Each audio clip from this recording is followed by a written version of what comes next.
असांजे लाइ इहो रिश्तो मीट हिकदमि लकी आहे। ईअं छोकिरो छोकिरी ॿाहिरि वञनि था होटल में वधीक ख़र्च बि लॻनि था ऐं टाइम बि लॻी थो वञे, त रिश्तो मीट कॉन्फ्रेंस हॉल में अचनि था, सभु ॼणा मीटअप कनि था ऐं टाइम सेविंग बि आहे।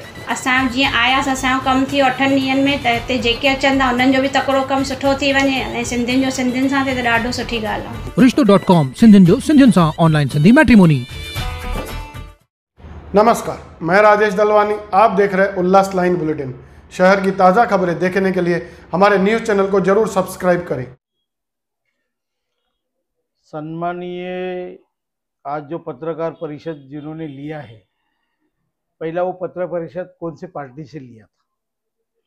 उन्होंने पत्रकार परिषद में बताया, एक तरफ हम टीओके, एक तरफ राष्ट्रवादी कांग्रेस पार्टी के शरद पवार गट, लेकिन वहाँ पे शरद पवार गट के एकमेव अध्यक्ष है जो भी स्थगित है, पंचम जी कालानी, वहाँ पे मौजूद नहीं थी। दूसरी बात, जो खड़ा रहने वाला आदमी है वो भी वहाँ पे मौजूद नहीं था। तीसरा आदमी जो पवार साहब के ज़्यादा रिलेशन रखने वाला है, पप्पू कालानी जी, वो भी वहाँ पे मौजूद नहीं थे। जिन्होंने पत्रकार परिषद लिए थे वो कौन से हिसाब से लिए थे, पहली बात। वो कौन से पार्टी के प्रवक्ता है, वो राष्ट्रवादी के प्रवक्ता है। राष्ट्रवादी ने उनको प्रवक्ता बनाया है क्या? नहीं, टीओके के प्रवक्ता है। टीओके पार्टी राष्ट्रवादी में विलीन हुई है क्या? नहीं है। तो कौन से हिसाब से वो तुतारी पे लड़ेंगी? पहला उमी कालानी को तो टीओके छोड़ के राष्ट्रवादी में आना पड़ेगा, प्रवेश करना पड़ेगा, प्रवेश के बाद वो तुतारी का टिकट उनको मिलेगा। या तो जो तुतारी करके टीओके करके जो पार्टी है वो पार्टी है, वो एक गैंग है, समूह है, और वो अभी तक किसी को ज्वाइन नहीं हुआ है। वो खुद बता रहे हैं हम तुतारी से खड़े रह रहे हैं। आप प्रवेश लो, प्रवेश के बाद ये सब कुछ होगा। तो मनोज दास ने आपके ऊपर आरोप भी किए थे कि आप मतलब प्रयास कर रहे थे तुतारी से, तो मतलब पूरा माल हो गया। मैंने किसी के ऊपर आज तक आरोप नहीं किया। आपने कभी सुना है? मैंने किसी के बारे में कभी नहीं बोला है। ना उमी कालानी कहाँ गए हैं, उमी कालानी किसी इंदौर के खासदार के साथ अमित शाह से मिले, ऐसा मैंने कभी किधर कहा है? वही लोग लोगों को बता रहे हम मिले हैं। मिलने के बाद वहां पे उनको जो इज्जत मिली है, क्या गए थे क्या नहीं गए थे, आप देखिए। आप पत्रकार है, थोड़ा सोर्स लगाइए। पिछले अभी मैं आरोप नहीं कर रहा हूँ, अभी मैं सबूत के साथ बता रहा हूँ। पिछले साल, ये पिछले वीक में ये लोग कहाँ थे? थोड़ा अपना दिल्ली जाने के लिए ये प्लेन का यूज होता है ना, प्लेन का टिकट भी देखिए उनका। खास के किधर गए थे पूछो उनको अच्छी तरह से। वो लोनावाला में थे क्या दिल्ली में थे? अभी मैंने आरोप नहीं लगाए थे, लेकिन अभी मेरा नाम लिया है तो असलियत भी थोड़ी जनता के सामने आनी चाहिए। तो भाजपा या मैं, भाजपा तो बात अलग है, मेरा भाजपा से कोई वास्ता ही नहीं। सबसे अगर कोई मैं पार्टी पसंद नहीं करता वो भाजपा है, तो वो हिसाब में मैं मुझे कोई जरूरत नहीं। लेकिन इन लोग खुद का इज्जत खुद निकाल रहे, खुद बता रहे लोगों को हम दिल्ली गए थे, नहीं गए थे। अरे नहीं गए तो तुमको सफाई देने की जरूरत क्या है? इसका मतलब तुम गए थे, उधर क्या हुआ वो आगे बताने की हमको जरूरत नहीं है। आप वापस आ गए तुतारी पे, क्योंकि आपको तुतारी चाहिए। तुतारी नहीं मिलेगी तो आपको मालूम है आपको इंडिपेंडेंट खड़ा रहना पड़ेगा। अरे इंडिपेंडेंट खड़ा रहने के लिए आपको तुतारी का सहारा लेना है। ये जो पत्रकार परिषद उन्होंने लिया है, राष्ट्रवादी का एक नेता है, उन्होंने बताया शरद पवार साहब ने आपको नकारा है, तो अभी दिखाओ आप शरद पवार साहब को कि आप नजदीकी है, रिलेशन वाले है, इतने सालों से हमारा रिलेशन है। ये दिखाने के लिए ये पत्रकार परिषद लिया गया है। बताएंगे कौन नेता है जो राष्ट्रवादी का, जो उनको यहाँ पे पत्रकार परिषद? आने वाले दिनों में आपको टाइम लगेगा, दिखेगा वो। आज थोड़ा 7-8 दिन रुको, अभी 2 तारीख है, 10 तारीख तो देखो, 8 तारीख के लगभग आचार संहिता लगेगी। दिल्ली में कौन नेता गया था जो भाजपा के बड़े नेता से मतलब मुलाकात की? मैंने आपको बताया ना, इंदौर के कौन खासदार है, वो किसको लेके गए थे, वो भी आप थोड़ा निकालिए। आप पत्रकार है, थोड़ा छानबीन कीजिए, पुलिस सरी का जरा इंक्वायरी कीजिए, सब सामने आ जाएगा। भगवान जी, अभी आपने कहा कि वो जाके अमित शाह जी को मिले, तो अमित शाह जी ने इनको नकार दिया। नकारा क्या नहीं नकारा, उनके प्रवक्ता को पूछिए, प्रवक्ता बताएंगे। और जो आज जो पत्रकार परिषद लिए उनको पूछिए अच्छी तरह से, क्या आपने जाने के नहीं गए तो उसका प्रूफ दिखाइए, और आप गए थे तो कहाँ गए थे वो बताइए। उन्होंने इस अफवाह पे विराम लगाते हुए कहा कि इस अफवाह पे ध्यान न दे, हमें तुतारी का चिन्ह मिलेगा, हमें उम्मीदवार रहेगी। मैं आपको एक बात बताता हूँ, तुतारी अगर इनके पास आती है, इनको अगर सिग्नल मिला है, शहर के अंदर जितने भी प्रवेश हो रहे, फिर तुतारी का शरद पवार के गठ में क्यों नहीं कर रहे ये लोग, इधर सब टीओके में कर रहे। इसका मतलब इनको सिग्नल नहीं मिला है, पहली बात। दूसरी बात, अगर ये तुतारी पे लड़ने वाले तो शहर के अंदर जितने भी इन्होंने कार्यालय खोले सब टीओके के खोले, तुतारी का एक भी कार्यालय नहीं खोला है ना। तुतारी के नाम से पूरे शहर में प्रचार कर रहे, एक बैनर आज तक इन्होंने तुतारी के नाम से नहीं लगाया है। पूरे गणपति में, अभी नवदुर्गा में आप देखिए सब बैनर उन्होंने टीओके के नाम से लगाए। कहाँ पे तुतारी दिख रही है? जानबूझ के क्या है, अभी अपना पर्दा गिर रहा है तो तुतारी का सहारा लेने का काम कर रहे। अगर आपने में दम है तो आप टीओके पे से खड़ा रहो। भले जरा खुल के बताएंगे आप, शरद पवार गुट के कई नेताओं से मिले, क्या बातचीत हुई है, किस तरह का टिकट पे क्या निर्णय होएगा, जरा खुल के बताएंगे।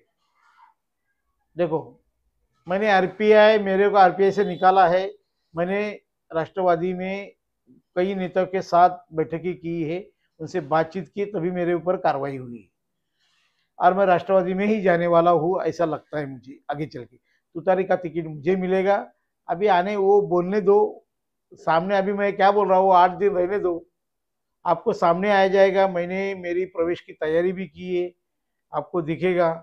ज़्यादा नहीं है, मेरे बाजू के ऑफिस अभी अभी खुल के आपको बताता हूँ, उन्होंने बताया नहीं, लेकिन उनको मिर्ची कहाँ से लगी वो भी मुझे मालूम है। एससी स्कूल का ग्राउंड जब सफाई होने लगा तो उनको तकलीफ हुई है और वो पत्रकार परिषद आज ली है। उल्लासनगर में राष्ट्रवादी की बड़ी सभा होने वाला है, ऐसे भी मालूम मिल रहा है, वो कौन से नेतृत्व में होने वाले, कौन नेता आने वाला? राष्ट्रवादी की सभा एससी स्कूल में होगी और महाराष्ट्र के अध्यक्ष जयंत पाटिल साहब आएंगे और वो सभा करेंगे। तो सभा में आपकी मतलब घोषणा होने वाली तुतारी से? जो बात उस दिन होने वाली है वो मैं आपको अभी नहीं बताऊंगा, लेकिन बहुत जल्द बालेराव की जी मेरे साथ में तुतारी रहेगी। बालेराव जी, आज आपने एससीएस स्कूल का ग्राउंड सभा के लिए बुकिंग किया, उसी के डर से ये सब पत्रकार परिषद हुई है? हाँ, 100%। इसमें पत्रकार परिषद आपका भी नाम लिया गया है। पत्रकार पर मेरा नाम लिया, इसके लिए तो मैं ये बता रहा हूँ ना आपको। मेरा नाम नहीं लेता तो मैं नहीं बताता था। उनके कल से एससी स्कूल का ग्राउंड का जो वहां पे जो ग्रास आए थे उसको काटने का काम, जेसीबी लगाने का, लेवलिंग करने का काम कल से चालू है, तभी तो ये सब हुआ है ना। बालेराव जी, बंगले में पत्रकार परिषद थी और आप मुंबई में थे, जरा पता है कि मुंबई में क्यों गए थे और किससे मुलाकात हुई है? वो मुलाकात में क्या चर्चा हुई है, मतलब आपसे, मतलब क्या? मुंबई में मैं गया था, मेरे काम से, वही काम से गया था। मेरे को जिसको मिलने का था उससे मिल के आया मैं, आपको दिखेगा सब। मैं राष्ट्रवादी पार्टी ऑफिस जाके आया, उधर से वहां से जयंत पाटिल साहब आप बिजी है, पवार साहब तो आज है ही नहीं, ऐसे जिसको मेरे को मिलने की जरूरत नहीं। मेरे को आगे के जो प्रोसीजर है, जो करना है वो प्रोसीजर, मेरा काम चालू है, वो जल्दी आपको दिखेगा। और मैं जल्दी आपसे पत्रकार परिषद लूंगा और पत्रकार परिषद लेने के बाद मेरे कार्यकर्ता को संबोधित करूंगा और आपको भी संबोधित करूंगा और प्रवेश का कार्यक्रम रखूंगा। जब आप राष्ट्रवादी में प्रवेश करोगे, सिर्फ आरपीआई के रहेगी और इस तरह कोई पार्टी के भी लोग आपके साथ प्रवेश करेंगे? मैंने आरपीआई छोड़ा है ना, तो आरपीआई छोड़ने के बाद जितने भी कार्यकर्ता ने मुझे फोन किया है, बहुत लोग, मैं आपको आज ही बताता हूँ, ये टीओके मैं 40% तोड़ूंगा, बीजेपी 50% तोड़ूंगा अगर मेरे को तुतारी का टिकट मिला तो। बालेराव जी, जैसे कॉलोनी के पास जिलाध्यक्ष पद है, तो उसकी मांग आप करोगे क्या? मैं जिलाध्यक्ष, मेरे को इंटरेस्ट है, मेरे को टिकट में इंटरेस्ट है, और मेरे को टिकट मिला तो वो जिलाध्यक्ष रहेंगे क्या यार? प्रतिस्पर्धी आदमी काय के लिए रहेगा जिलाध्यक्ष? बालेराव जी, सोशल मीडिया पे कई तरह के सवाल जवाब चल रहे हैं, अलानी कलानी से लोग परेशान है, अब एक आप भी एक चेहरा सामने आए, क्या कहेंगे आप लोगों से? हम लोगों से कहेंगे शहर का विकास करना है, गुंडागर्दी खत्म करना है, भ्रष्टाचार खत्म करना है, शहर का अच्छा विकास करना है। ये सब चीज ध्यान में रखते हुए मैंने ये चुनाव में उतरने का निर्णय लिया है और आपको जल्दी ही ये 10 दिन के अंदर आने वाले 10 तारीख तक आपको मेरा निर्णय समझ में आएगा, मैं कहाँ जाने वाला वो भी समझ में आएगा, और कौन सा चिन्ह हाथ में लेके चुनाव लड़ूंगा वो भी सामने आएगा। भ्रष्टाचार किसने किया है? आप बोले भ्रष्टाचार हुआ है, किसने भ्रष्टाचार किया है, जरा खुल के बताएंगे। भ्रष्टाचार पूरे कारपोरेशन में चालू है। 10% 20% पे हमारे लोग प्रतिनिधि ले रहे लोगों से।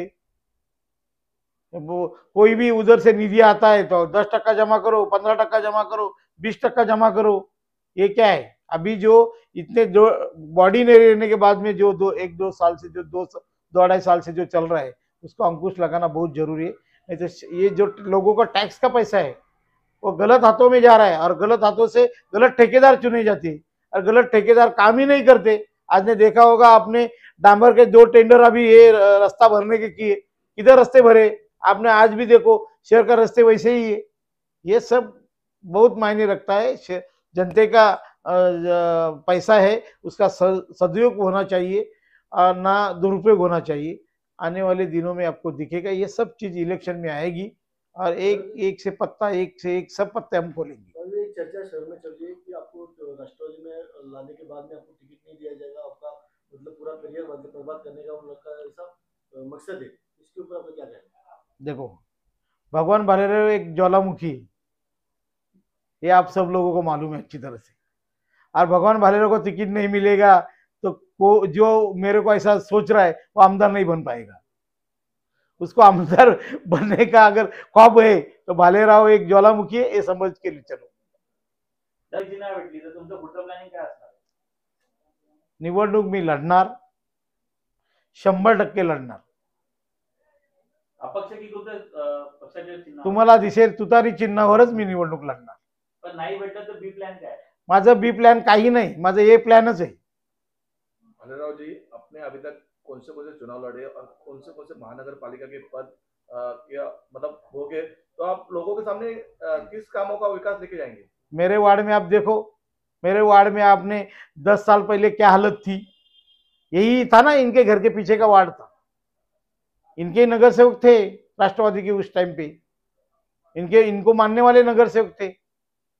कुछ नगर सेवक 15 साल से थे, कुछ 10 साल से थे, कुछ 5 साल से थे।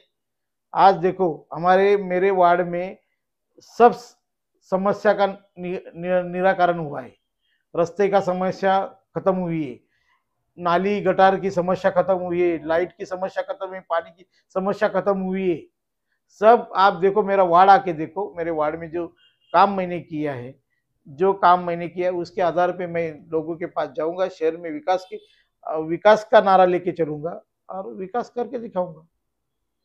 दुसरी गोष्ट, मनोज लासीने, अभी मराठीत बोलतो, मनोज लासीने माझ्यावर आरोप केले की मी सगळं हे करतोय। तर मनोज लासी कुठे होते पूर्वी? 2019च्या निवडणुकीमध्ये मनोज लासी भाजपचा प्रचार करत होते आणि ज्योती कालानीला ते मा बोलत होते, हे सगळ्या शहराला माहिती। त्या माला पाडण्यासाठी मनोज लासीने किती प्रयत्न केलेले आहेत ते विसरले। बिहारमधील नितीश कुमारला पलटूराम बोलते, तसं आमच्या उल्हासनगरमध्ये मनोज लासीला पलटूराम बोलतात।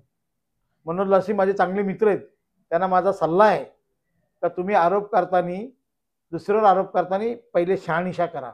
मी कुठल्या पद्धतीने कोणाची बदनामी कधी करत नाही आणि वैयक्तिक जीवनावर मी कधी कोणाच्या बोलत नाही। माझा आजपर्यंतचा इतिहास आहे, मी राजकीय जीवनाच्या व्यतिरिक्त कुठल्या वैयक्तिक याच्यावर भाष्य केलेलं नाही। पण माझी मनोज लासींना सल्ला आहे का तुम्ही आरोप करताना विचार करा। मी कधीच कोणाची बदनामी करण्याचा प्रयत्न करत नाही आणि जो माझी बदनामी करण्याचा प्रयत्न करतो त्याला मी कधी सोडत नाही, ही भूमिका लक्षात ठेवावी। आणि याच्या पुढे मनोज लासींनी माझ्यावर आरोप करू नये, आरोप केले तर ते सिद्ध करण्याची ताकद ठेवावी। उल्लास लाइन बुलेटिन को सब्सक्राइब करें, बेल आइकॉन दबाएं और देखिए उल्लास लाइन बुलेटिन की न्यूज़ सबसे पहले आपके मोबाइल पर।